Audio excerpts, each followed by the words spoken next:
우리가 지난주에 예수님께서 성령 세례를 베푸시는 분이다 라고 하는 말씀을 우리가 함께 나누었습니다. 오늘날 한국교회에서 가장 큰 신학적 이슈가 되는 것은 바로 성령론이라고 할 수 있습니다. 왜냐하면 신론, 그리고 기독론, 다른 조직 신학의 다른 분야들은 대부분 교회들마다 이견이 별로 없습니다. 그러나 성령론은 각 교파마다 엄청난 차이를 나타내 보입니다.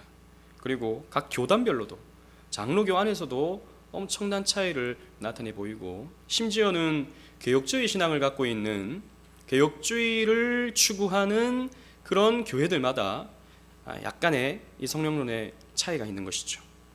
그러다 보니까 이런 성령론에 대한 토론을 하게 되거나 논쟁을 하게 되면 굉장히 치열하게 이렇게 논쟁하는 것을 보게 됩니다. 따라서 어떤 교회에 갔을 때 그 교회의 성령론이 어떠한가, 그 교회가 성령님을 어떻게 이해하고 있고 그 성령께서 주시는 은사를 어떻게 이해하고 있느냐를 보면 그 교회의 성격과 그 교회가 추구하는 방향을 명확하게 알 수 있는 것이죠. 이렇게 성령론이 다양하게 이해되어지고 있는 이유는 여타의 교리들은 약 2000년 동안에 계속해서 정립되어 왔던, 그래서 2000년의 시간 동안에 정리되어 왔던 내용들입니다. 그러나 성령론 같은 경우에는 20세기 들어와서 대전환을 겪게 되죠. 오순절 교단의 출현 때문에 그러합니다.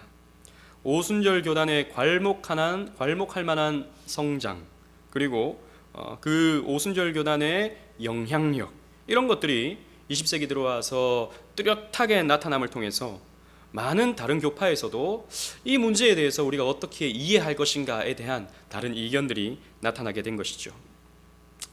이 오순절 교단의 출현으로 말미암아 강력한 성령의 역사, 그리고 신비적인 초자연적인 역사, 이런 것들이 나타나게 되었는데, 이런 것들을 이해하는 데 상이한 모습을 보이고 있는 것입니다.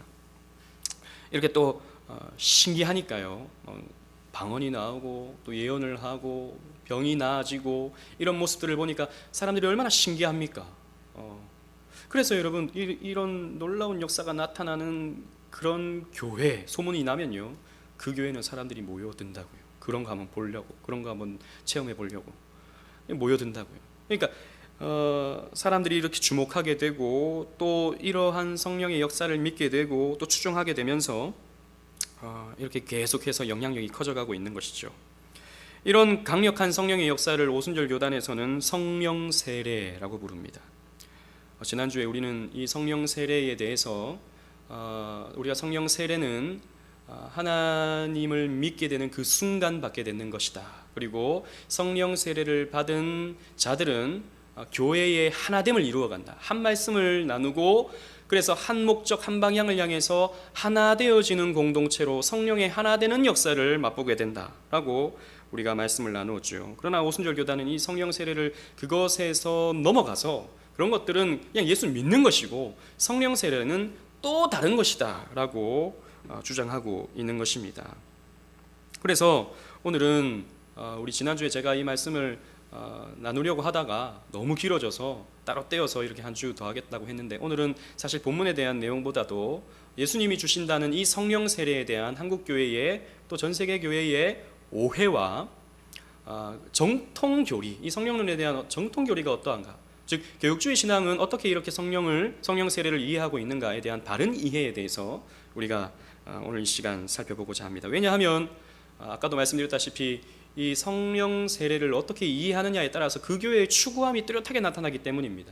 우리 교회는 이렇게 성령 세례를 이해하고 성령을 우리는 받고 누린다라는 것을 우리는 처음부터 이렇게 한번 정리하고 넘어가는 것이 좋겠다고 싶어서 우리가 이렇게 시간을 또 다시 할애해서 이렇게 말씀을 나누고자 하는 것입니다.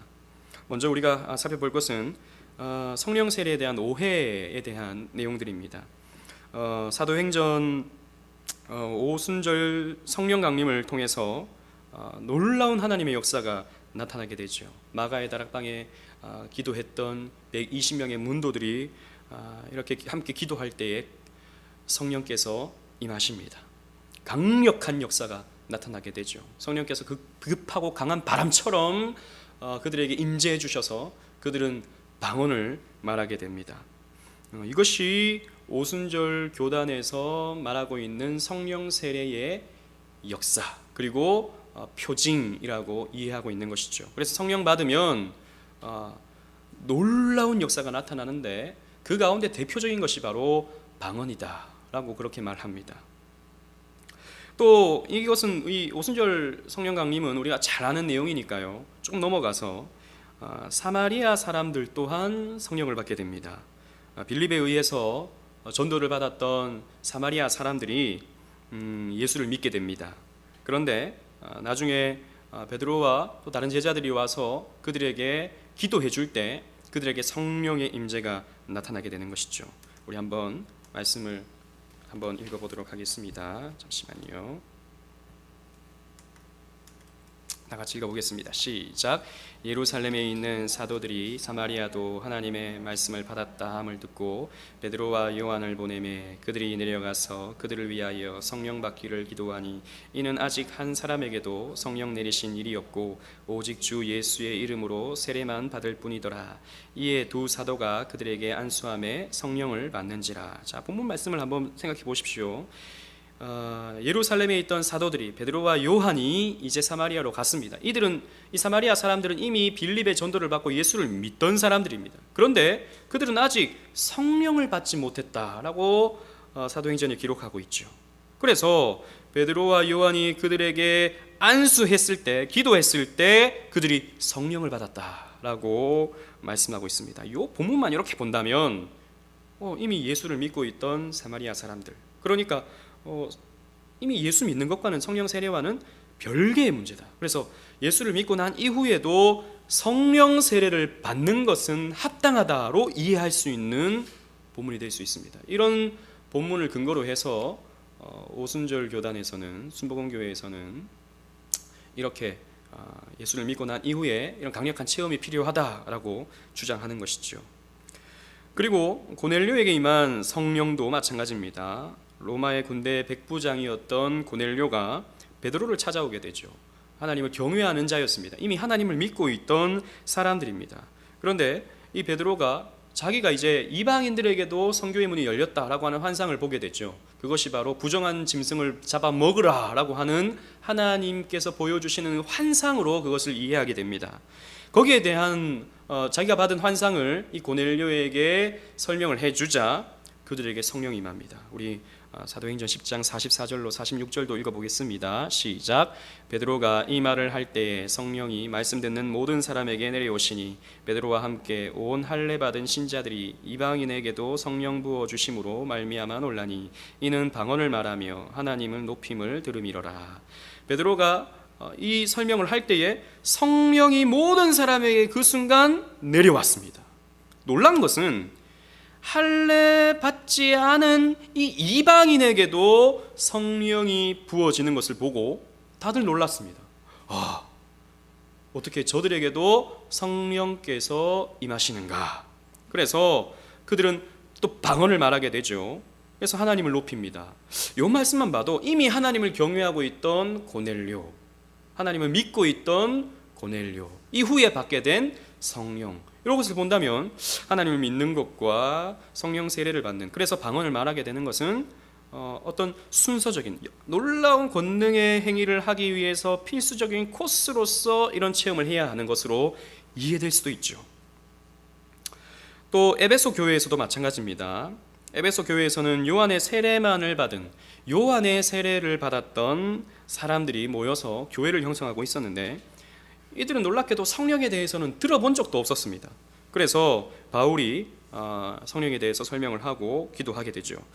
사도행전 19장 4절로 7절 말씀을 또 읽어보겠습니다. 시작. 바울이 이르되 요한이 회개의 세례를 베풀며 백성에게 말하되 내 뒤에 오시는 이를 믿으라 하였으니 이는 곧 예수라 하거늘 그들이 듣고 주 예수의 이름으로 세례를 받으니 바울이 그들에게 안수하매 성령이 그들에게 임하심으로 방언도 하고 예언도 하니 모두 12사람쯤 되니라. 12사람 정도 되는 이 에베소 교회 성도들이 요한의 세례만 받고 있었는데 그들이 주 예수의 이름으로 세례를 받게 되니까, 또 그들에게 안수하게 되니까 성령이 그들에게 임했습니다.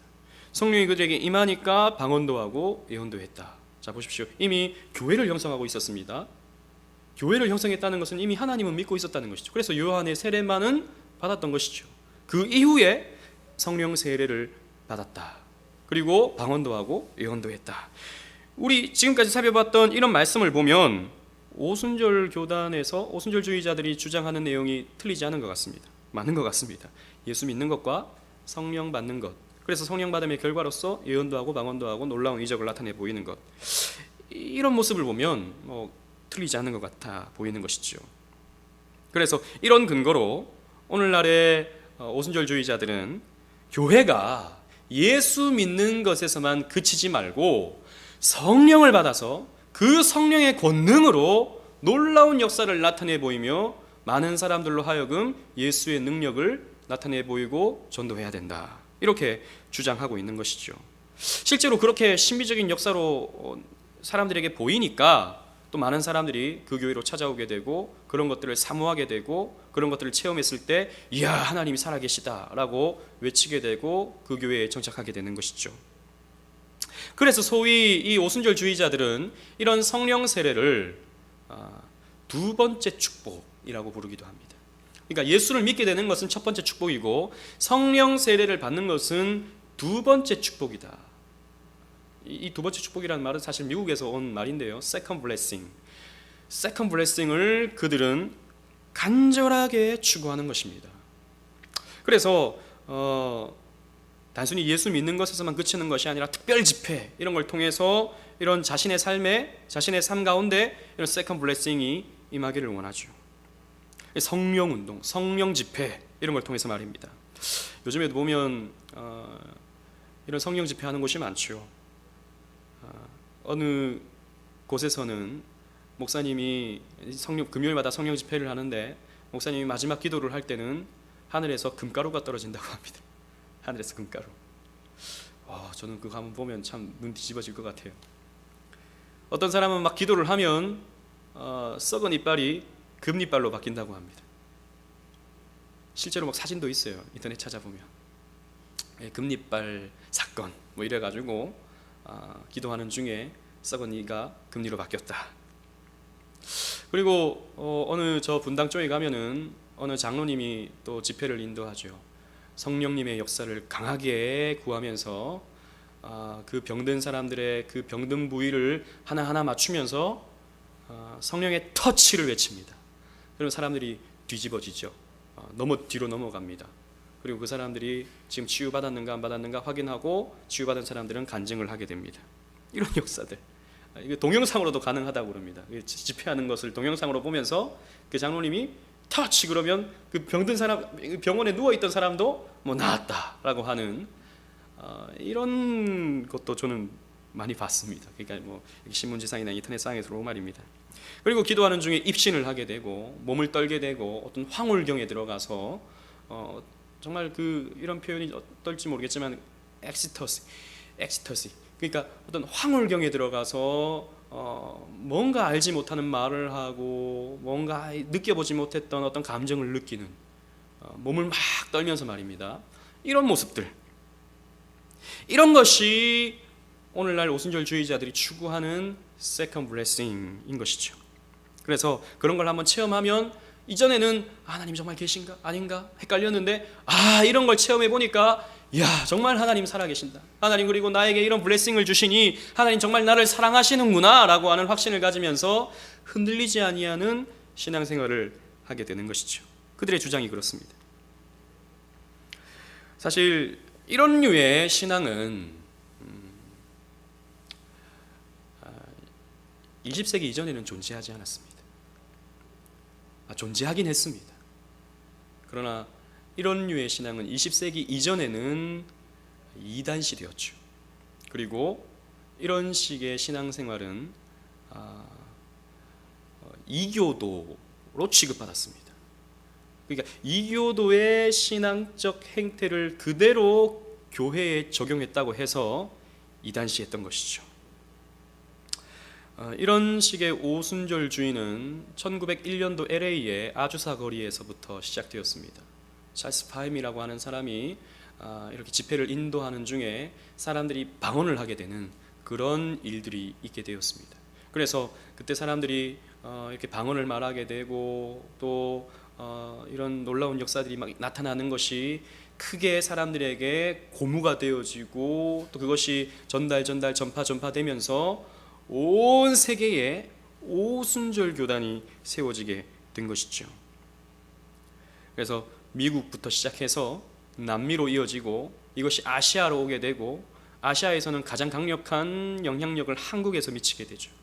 한국에서 순복음교회가 탄생됨을 통해서 순복음교회는 또 아시아 전역으로 또 아프리카로, 그래서 이 남미와 아프리카, 아시아가 또 미국의 일부도 그렇습니다만 이 순복음 오순절 교단의 영향이 굉장히 강합니다. 지난번에도 말씀드렸지만 한국 교회도 거의 대부분의 교단들은 엄밀히 말하면 지금의 행태는 오순절주의라고 해도 과언이 아니죠. 뭐 합동 측도 마찬가지고 또 고신 측, 우리 교단 안에서도 이런 세컨 블레싱을 추구하는 그런 사람들이 적지 않게 있는 것입니다. 그런데 아까도 말씀드렸다시피 이러한 오순절주의의 행태에서 나타나는 세컨 블레싱은 사실 20세기에만 나타난 것이 아니라 그 전에도 있어 왔는데 초대교회 때부터 있어 왔었습니다. 초대교회 때 몬타누스주의라고 하는 집단들이 있었는데, 몬타누스, 이 사람들은 초대교회 때 이런 체험을 강조했습니다. 기도하는 중에, 말씀을 전하는 중에 이런 입신을 경험하고 몸이 떨리는 걸 경험하고 몸의 전희, 그리고 방언을 말하게 되고 또 예언을 말하게 되는 그런 집단들이 있었던 것이죠. 그래서 이 신비주의 집단이 나중에는 이런 체험을 하다가 종말론에 있어서 시한부 종말론을 주장하게 되는데, 그러면서 이제 그 예언이 맞아떨어지지 않게 된 것입니다. 언제 예수님이 다시 오신다라고 했는데 그것이 예언과 맞지 않게 된 것이죠. 그러면서 조금씩 소멸되었는데, 사실 이 몬타누스주의는 초대교회 당시에 이단으로 정죄받게 되었죠. 이런 신령한 은사, 예언, 방언 이런 것들을 말하고 신유 이런 것들을 나타내 보였던 이러한 집단들은 이미 초대교회 때부터 이단으로 정죄를 받게 된 것입니다. 그리고 중세에도 약간 신비주의적인 어떤 영향력이 있게 되다가 이 종교개혁 시대에 칼빈이나 이런 개혁주의 신앙을 따르는 많은 사람들은 그때 당시에도 방언을 말하는 사람들이 있었습니다.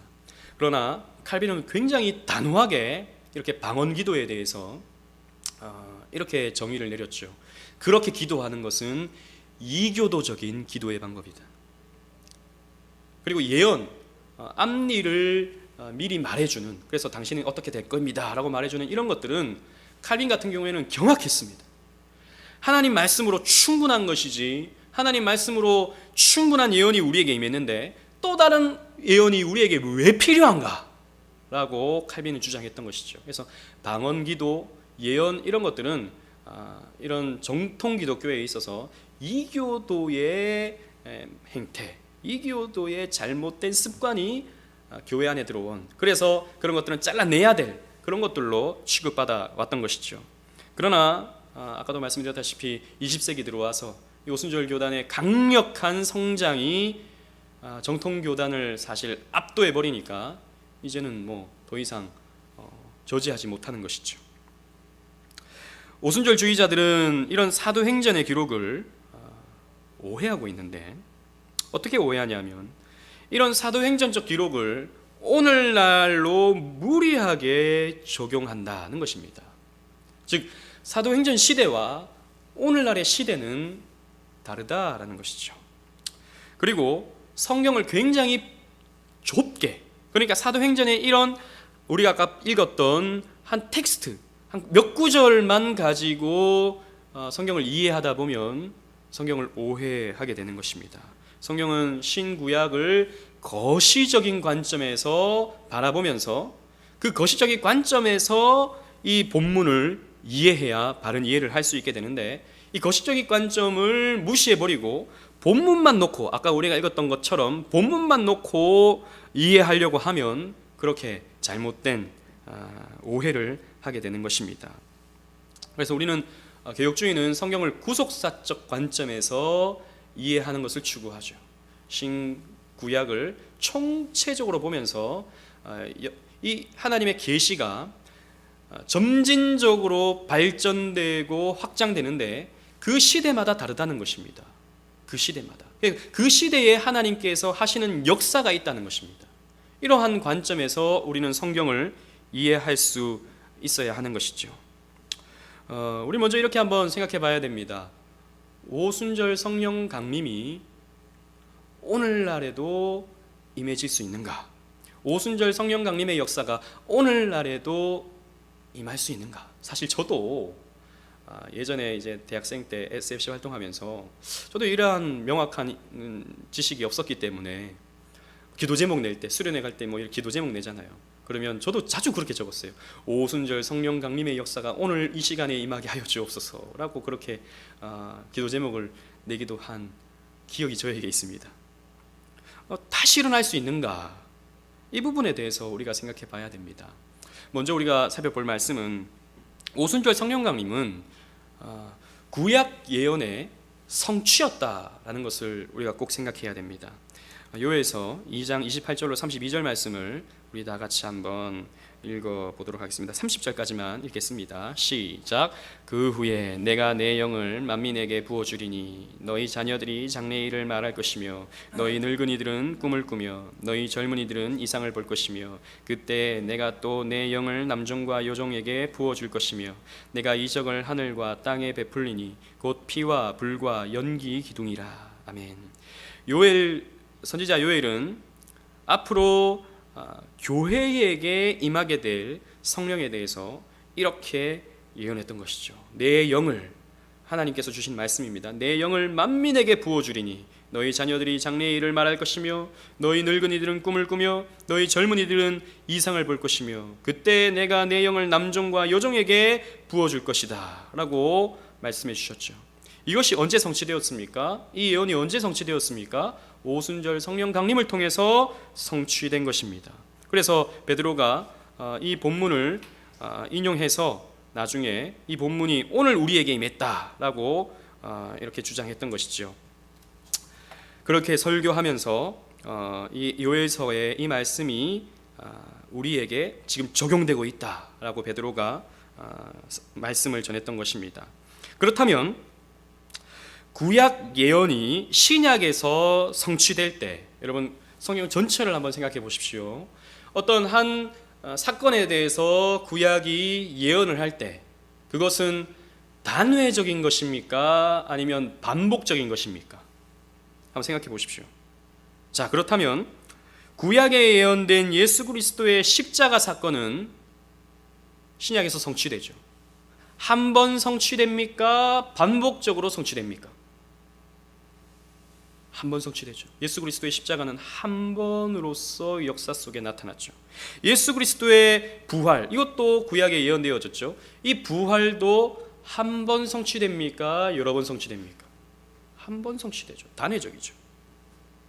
하나님의 구속 성취를 위한 예언의 성취는 성경 전체를 본다면 단회적입니다. 반복적으로 일어나는 것이 아닙니다.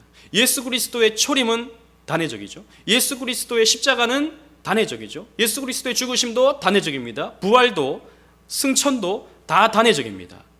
마찬가지로 예수 그리스도께서 보내시는 성령, 하나님이 보내주시겠다고 한 이 성령의 이 역사도 구속사적인 관점에서 본다면 이 당신의 구속사를 이루어가기 위해서 하나님이 이루어가시는 사건인데, 이러한 관점에서 본다면 오순절 성령 강림도 단회적인 사건이다라는 것입니다.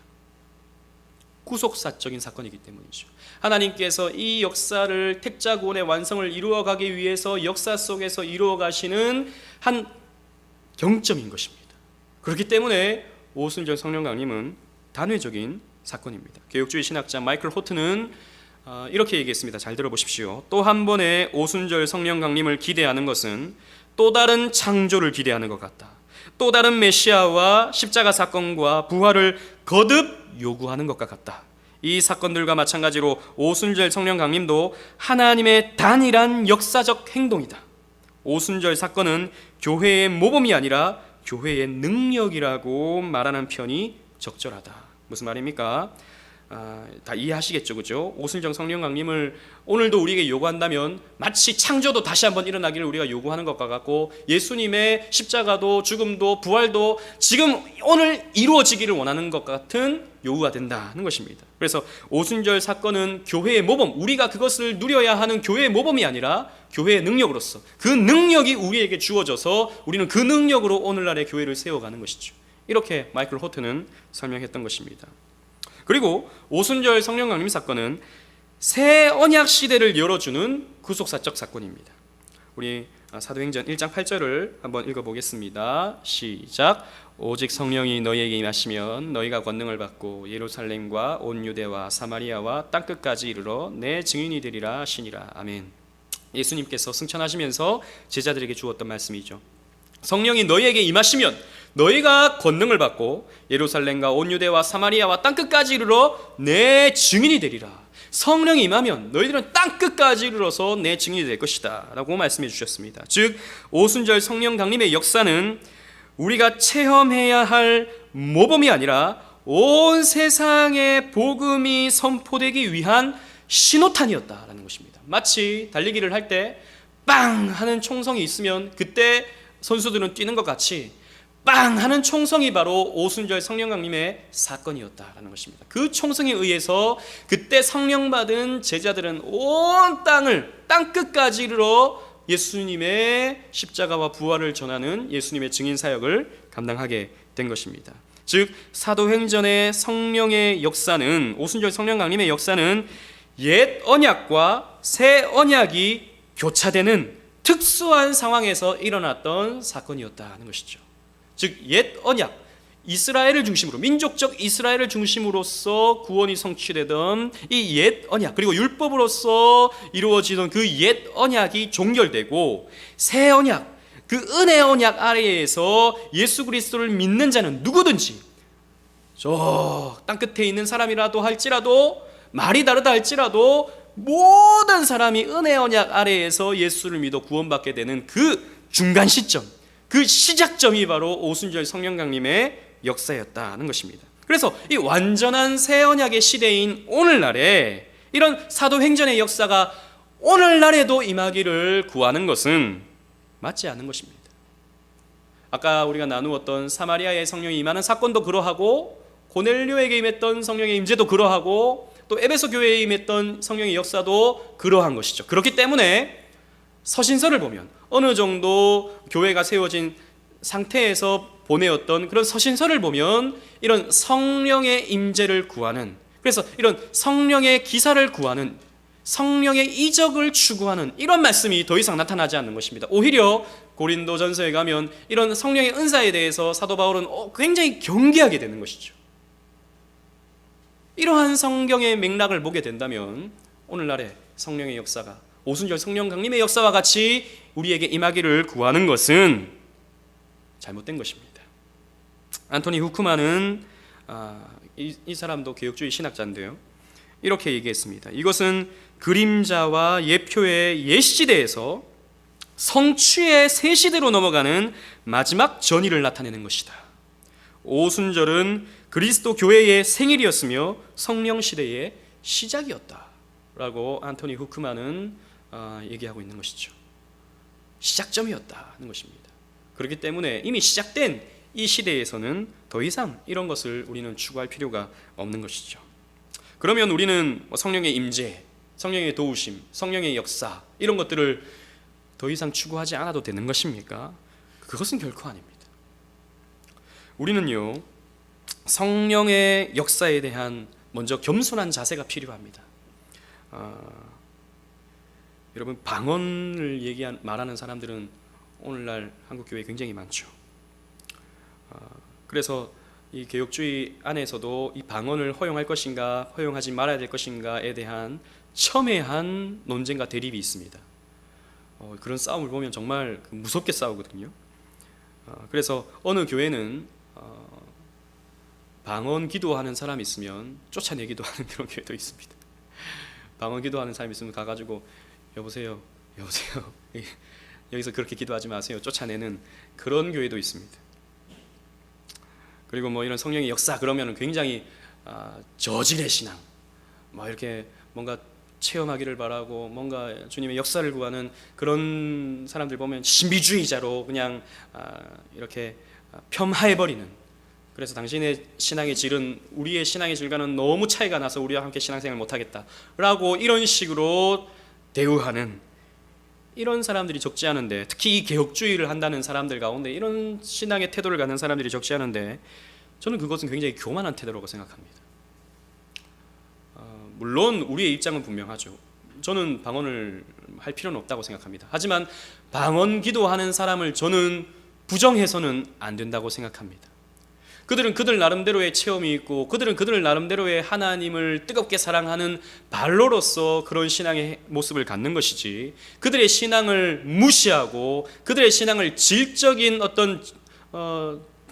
폄하하는 이런 모습은 굉장히 교만한 모습이라고 저는 생각합니다. 물론 우리 입장을 뚜렷하게 갖는 것은 필요하죠. 굳이 그런 것을 우리가 추구할 필요는 없는 것이죠. 하지만 겸손한 자세는 필요한 것입니다. 왜냐하면 우리는 이런 성경의 신학적인 입장에서 방언의 필요성을 인지하지 않지만, 그렇다고 방언을 말하는 사람들의 그 역사가 거짓 역사라고 쉽게 우리가 말할 수 있겠습니까? 혹은 어떤 목사님은 그것은 마귀가 준 것이다, 마귀의 역사다 라고 말하기도 하는데, 과연 그게 마귀의 역사일 수 있겠습니까? 저는 그런 것들은 아직 정립되지 않은 문제라고 생각합니다. 아직 우리가 조금 더 연구하고 조금 더 치열하게 토론하고 조금 더 성경에서 우리가 그 답을 찾아야 하는 문제라고 생각합니다. 아직 정리 중인 상황인 것이죠. 우리는 언제나 성경의 해석상의 오류를 범할 수 있기 때문입니다. 여러분, 저도 예전에 그런 것들을 인정하기가 굉장히 어려웠는데 지금 와서 이렇게 생각하면, 제가 이전에도 설교를 참 많이 했죠. 그런데 엉뚱하게 설교한 그런 게 있습니다. 그 본문은 그걸 얘기하는 게 아닌데, 딱 그 본문을 얘기하는 게 아닌데, 제가 이렇게 잘못 이해하고 그 본문을 잘못 이해하고 설교했던 적이 종종 있었습니다. 해석상의 오류는 교회 시대에 언제나 있어 왔었습니다. 그렇기 때문에 신학은 앞으로도 발전해야 되는 것이죠. 어떤 사람들은 신학은 이제 더 이상 발전할 것이 없다, 이 완전된 신학을 가지고 우리가 이렇게 전해야 된다, 이렇게 주장하는 사람도 있는데, 아닙니다. 신학은 여전히 발전 중이죠. 이 신학의 발전이 있기 때문에 우리는 여전히 공부를 해야 되는 것입니다. 왜? 성경을 더 분명하고 확실하게 해석하기 위해서. 그렇기 때문에 이 성경 해석은 언제나 오류를 가질 수 있는 것이죠. 우리가 갖고 있는 이 성경 해석이 완벽하다, 물론 저는 개혁주의 신학은 가장 정교한 신학이라고 생각합니다. 그러나 그렇다고 해서 이것이 100% 진리다, 이것은 오류가 없다라고 말할 수는 없다는 것이죠.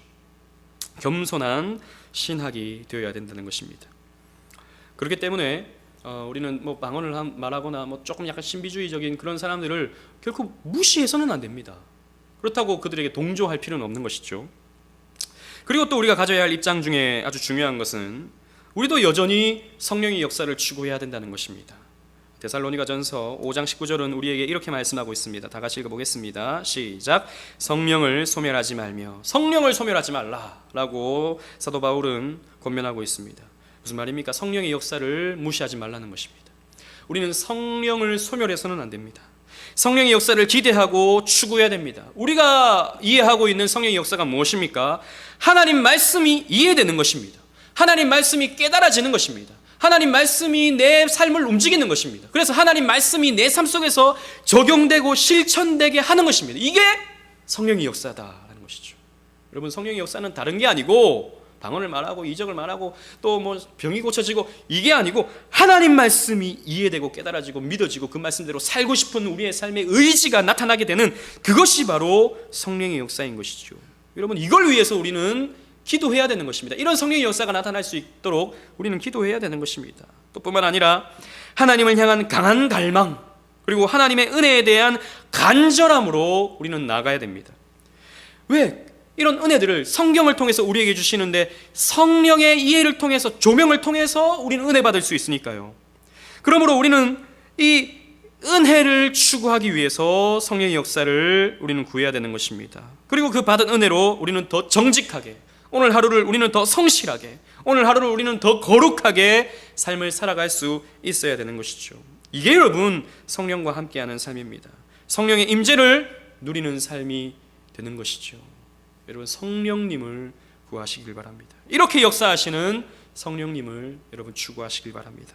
사랑하는 오직 은혜교회 성도 여러분, 예수님은 우리에게 성령으로 세례를 베풀어 주시는 분이십니다. 성령 세례를 통해 우리는 하나님을 믿게 되고 성령 세례를 통해 우리는 구원받게 됩니다. 따라서 우리는 이미 하나님을 믿고 있는 우리는 다른 성령 세례를 구할 필요가 결코 없는 것이죠. 왜? 우리는 이미 성령 세례를 받았는데 세컨드 블레싱 이런 거 없다라는 것입니다. 다만 우리는 성령의 역사가 우리의 삶 속에 계속해서 일어나기를 우리는 바랄 뿐인 것입니다. 왜냐하면 우리는 하나님의 은혜가 필요하기 때문입니다. 말씀으로 얻는 은혜가 우리의 심령에 부어져야 하기 때문입니다. 그러기에 우리는 날마다 성령의 임재와 역사가 나타나기를 주님 앞에 간절하게 구해야 되는 것입니다. 예수님은 이렇게 말씀하셨습니다. 누가복음 11장 13절 말씀 다 같이 읽겠습니다. 시작. 너희가 악할지라도 좋은 것을 자식에게 줄 줄 알거든 하물며 너희 하늘아버지께서 구하는 자에게 성령을 주시지 않겠느냐 하시니라. 예수님께서 말씀하시기를 악할지라도, 너희가 악할지라도 좋은 것을 자식에게 줄 줄 알거든. 우리가 부모는 아무리 악한 자녀라 할지라도 좋은 것을 주고 싶잖아요. 말 안 듣는다 할지라도 좋은 것 주고 싶잖아요. 마찬가지로 하나님은 우리에게 좋은 것 주시기를 원하시는 하나님이신데, 우리가 성령을 구할 때 아버지께서 그 성령을 우리에게 주시지 않겠느냐라고 예수님께서 말씀하셨습니다. 여러분, 저와 여러분들의 간절한 기도 제목, 저와 여러분들의 간절한 소망, 그것은 바로 성령의 역사일 것입니다. 성령의 역사를 구하십시오. 그 성령의 역사로 여러분 충만한 은혜를 구하십시오. 그 은혜로 여러분 정말 하나님 안에서 더 진실하고 성실하고 거룩한 삶을 살아가시길 바랍니다. 그렇게 삶을 살아가시는 저와 여러분 되시기를 주님 이름으로 축원합니다. 아멘.